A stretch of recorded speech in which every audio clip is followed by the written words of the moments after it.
Okay. So, like Lauren, I also went to Ireland. My course was also only 3 weeks, so it was very condensed, very short, but we got to do a lot in that time. So this is just me and a few of my friends at the Cliffs of Moher. And what I found weird was I was the only Canadian student there, and everyone else was from the US. So I was Oh, expecting more diversity, but everyone was from the US, so that kind of shocked me. Some of my favorite memories were living on campus. I've never lived away from home before, so I really enjoyed having the independence of living alone and just always having other students around and living with students, and you always have something to do and someone to do something with. And also trying new things. So in the bottom picture there, we learned how to play Ireland's national sports of Gaelic football and hurling, which was really different and interesting to learn and do with my friends.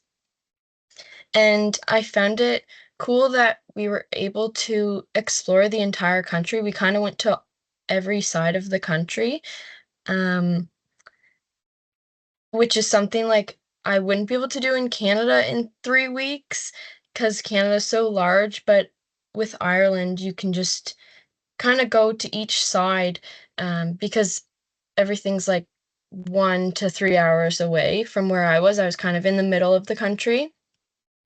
And I really liked the scenery in Ireland. It was just, there was views everywhere. It was so, so green. And that's because it rains so much there. And something that I really found different in Ireland was the class size. So my class only had 13 people in it, and all the other classes while I was there also had like 10 to 15 people in it. So that was something like totally different from SMU. And in the top picture there, that's just me and a few people in Galway. They had these flags up, so it was just like a very touristy street, and it was fun to explore that. Some of my key takeaways were that I think I really worked on my confidence and independence just traveling and living alone. I'm trying to kind of feel more comfortable with doing things on my own. Like, I don't, I know that I don't have to wait for others to do things that I want to do.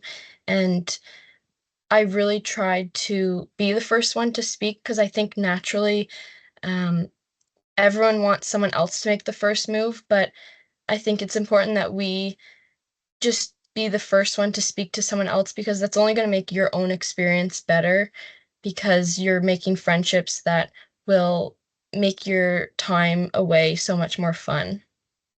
And also adaptability, just being on a different schedule, like something so different than what I'm used to. And I had to adapt to that and just being in a country with different cultural differences. And also, I think I made really good friends while I was away that I'll keep in contact with. And um, they're not so far, like they're just in the US, so it's not like it wouldn't be a huge deal to even try to visit them. And I think being away, it just made me have a stronger desire to travel and work abroad. Like I'm really looking into traveling for work after I graduate now. I think that's something that I would really be interested in doing now. And the last thing is I'm really trying to appreciate like even the little things. I think being away, even though my course was so condensed, I tried to like take moments where I just kind of sit outside or go for a walk by myself and just appreciate what's around me. And I kind of took that back home with me and want to kind of explore around here a little bit more and appreciate what I have at home. So, yeah, that's it. And the top picture is us in the Shannon River after we went river kayaking, and that's St. Mary's Cathedral. So there's a connection there. Um, and then the bottom picture is me at the top of St. John's or King John's Castle. Yeah. Yep, that's all. Thank you.